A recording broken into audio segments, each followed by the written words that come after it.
Creating lifelong learners. That's what I really started my whole career around. Some of you know my background. I was a teacher in a classroom with 36 six-year-olds. 27 of them were boys. Like I had my 9 lovely girls and my 27 boys, and they just learned differently, and I just went, I don't understand what happens in a classroom. I knew with 36 children that I couldn't meet everybody's needs. I knew with 36 children some days I didn't even speak to every child. They didn't get any one-on-one attention, particularly those ones who were those quiet, just get on with it, the good ones. So I left teaching to explore the whole idea of learning and what learning was, because as a teacher I was trained in what to teach and not how to teach. And I really came to realise that I didn't know the how. How do you engage? How do you create these learners? And how do we get that love of learning in kids and keep it there forever?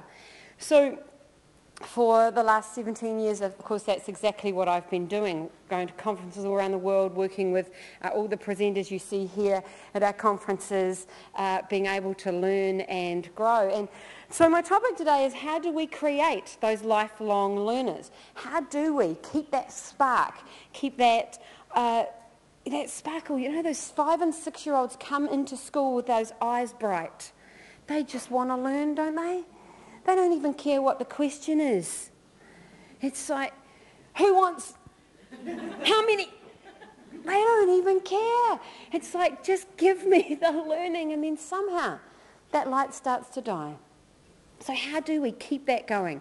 How do we as teachers keep it in ourselves as well as our students?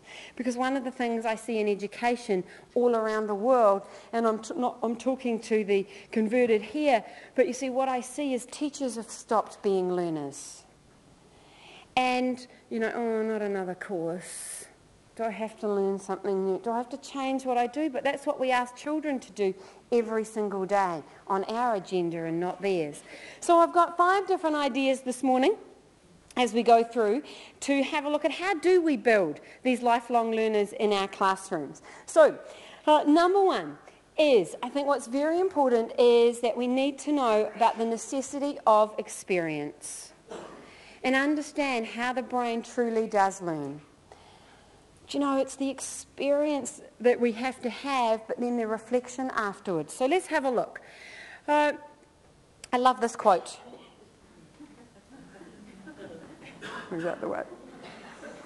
Now, ladies, there is another reason to go to the gym. I thought I could put it like a hunky guy here, you know. But you see, we don't go to the gym to study equipment, but so many times in schools, kids are just studying the equipment. Now, I have to admit that I am probably a very scary parent for most teachers. It's like, I don't want Karen Boyce's child. But I'm probably, because, you know, as a teacher, sometimes you have that teacher that's not quite doing what you know could be the best for your child. There's that fine line. And for 3 years, I've been very quiet as a parent. But last year, I just couldn't hold it back anymore. And I had to speak to the teacher and say, look, do you really think that this is what education is about? Because for 3 years I'd watched my son stick things in a book on solar power, but never do anything with solar power. And it's like, but the experience that's there, and it needs to be authentic and in a context, but there was just like, well, books are filled up at the end of the year, but I wondered what educational value had actually happened. So we need to have kids having experiences. And I love this whole word of learning experience and being able to create those experiences so they can learn from. Every time a child screws up, every time a child makes a mistake, every time a child does something wrong, there is an opportunity for learning.